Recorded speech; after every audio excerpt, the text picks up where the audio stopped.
Bapa, kami butuh firman-Mu karena firman-Mu memiliki kuasa yang sanggup mengubah kami. Firman-Mu memiliki kuasa yang dahsyat untuk membentuk dan membaharui hidup kami tiap-tiap hari. Roh Kudus, tuntun kami pada saat ini untuk memahami kebenaran firman-Mu. Di dalam satu nama Tuhan kami, Yesus Kristus, kami sudah berdoa dan mengucap syukur. Haleluya. Amin. Shalom Bapak Ibu yang dikasihi oleh Tuhan kita Yesus Kristus, dimanapun saudara berada, dimanapun saudara saat ini menyaksikan tayangan ini, mari kita sama-sama belajar kebenaran firman Tuhan. Kita akan membaca sebuah kisah, sebuah catatan Alkitab yang terambil dari Filipi pasal yang keempat, ayat yang ke-10 sampai ayat yang ke-16. Demikian firman Tuhan. Aku sangat bersukacita dalam Tuhan bahwa akhirnya pikiranmu dan perasaanmu bertumbuh kembali untuk aku. Memang selalu ada perhatianmu, tetapi tidak ada kesempatan bagimu. Kukatakan ini bukanlah karena kekurangan, sebab aku telah belajar mencukupkan diri dalam segala keadaan. Aku tahu apa itu kekurangan, dan aku tahu apa itu kelimpahan. Dalam segala hal dan dalam segala perkara, tidak ada sesuatu yang merupakan rahasia bagiku, baik dalam hal kenyang maupun dalam hal kelaparan, baik dalam hal kelimpahan maupun dalam hal kekurangan. Segala perkara dapat kutanggung di dalam Dia yang memberi kekuatan kepadaku. Namun baik juga perbuatanmu, bahwa kamu telah mengambil bagian di dalam kesusahanku. Kamu sendiri tahu juga, hai orang-orang Filipi, pada waktu aku baru mulai mengabarkan Injil, ketika aku berangkat dari Makedonia, tidak ada satu jemaat pun yang mengadakan perhitungan, hutang dan piutang dengan aku selain daripada kamu. Karena di Tesalonika pun kamu telah 1-2 kali mengirimkan bantuan kepadaku. Demikian pembacaan firman Tuhan. Saya akan beri tema enough, ya, cukup. Nah, kalau kita periksa bacaan yang barusan kita baca tadi di dalam Filipi pasal yang keempat, nah kita akan dapati bahwa Paulus sedang menyampaikan bagaimana jemaat di Filipi sangat menyokong dan menopang dia dalam pekabaran Injil pada waktu itu. Nah, Paulus ada dalam segala macam circumstances. Paulus berada dalam segala macam situasi, entah itu berkelimpahan, entah itu kesusahan. Nah, Paulus berkata dengan hati yang tulus bahwa dia bersukacita. Dia memperkatakan bagaimana jemaat di Filipi menopang dia dengan begitu luar biasa. Dalam kesusahannya mereka hadir dalam berbagai macam bentuk bantuan pada waktu itu. Tapi sukacita Paulus itu ternyata bukan dikarenakan karena sokongan atau topangan daripada jemaat yang ada di Filipi, tapi lebih daripada itu. Nah, kalau kita cermati di dalam ayat yang ke-11, di situ dikatakan bahwa kukatakan ini bukanlah karena kekurangan. Jadi Paulus sedang bicara begini, bahwa saya menyampaikan bahwa saya sangat bersukacita bahwa sokongan dan dukungan yang begitu luar biasa datang menghampiri aku. Aku mengatakan ini bukan karena aku ada dalam kekurangan. Tetapi Paulus bilang begini, kukatakan ini bukanlah karena kekurangan, sebab aku telah belajar mencukupkan diri dalam segala keadaan. Nah, di ayat yang ke-13, Paulus bilang begini, segala perkara dapat kutanggung di dalam Dia yang memberi kekuatan kepadaku. Nah, ternyata ada satu rahasia yang sebenarnya Paulus mau sodorkan kepada kita pada malam hari ini. Bahwa dia berkata dalam segala perkara dia dapat menanggungnya. Nah, apa sih yang bikin dia dapat menanggung segala keadaannya dia, entah itu dalam kelimpahan, entah itu dalam kesusahan, entah itu dalam kekurangan. Karena kita tahu di 2 Korintus 11 ayat yang ke-23 sampai ayat yang ke-33, di situ dikatakan Paulus bercerita bagaimana dia dipenjara, bagaimana dia didera, bagaimana dia mengalami karam kapal, bagaimana dia mengalami kelaparan, dan banyak lagi situasi sulit. Namun dia bilang begini, segala perkara dapat kutanggung di dalam Dia. Nah, ini sesuatu yang luar biasa. Nah, ternyata rahasia dari seorang Paulus dapat menanggung segala sesuatu itu, ternyata dia menunjuk kepada ayat yang ke-11.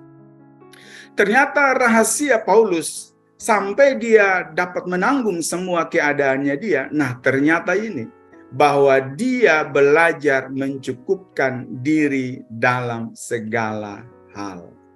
Nah, kalau kita hidupi kata enough ini dalam kehidupan kita, maka akan menghambat semua yang jahat yang mungkin saja timbul, yang akan merusak atau merongrong iman kita, iman saudara dan saya.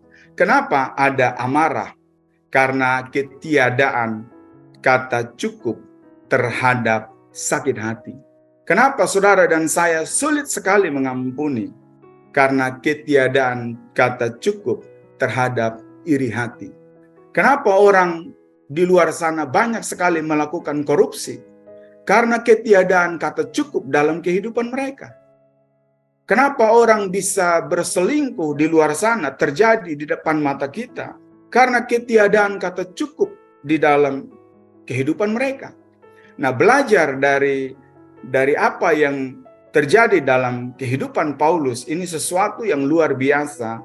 Paulus sedang mengajak kita untuk mari sama-sama kita bangkitkan, kita tumbuh kembangkan satu rahasia yang dahsyat di dalam kehidupan setiap kita. Mari kita mainkan kata ini dengan benar di dalam kehidupan kita.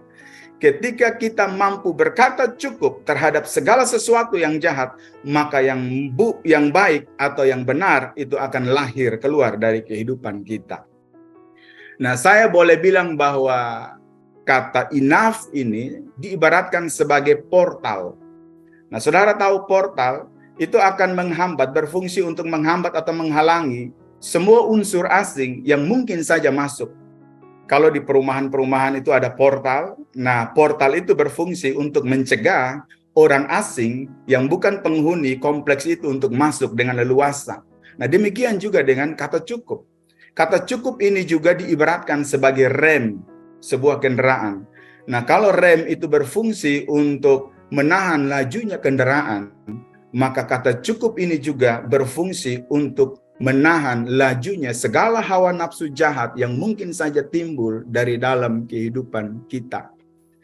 Nah, kita tahu bahwa kelimpahan kalau tidak diseimbangkan, tidak ada keseimbangan.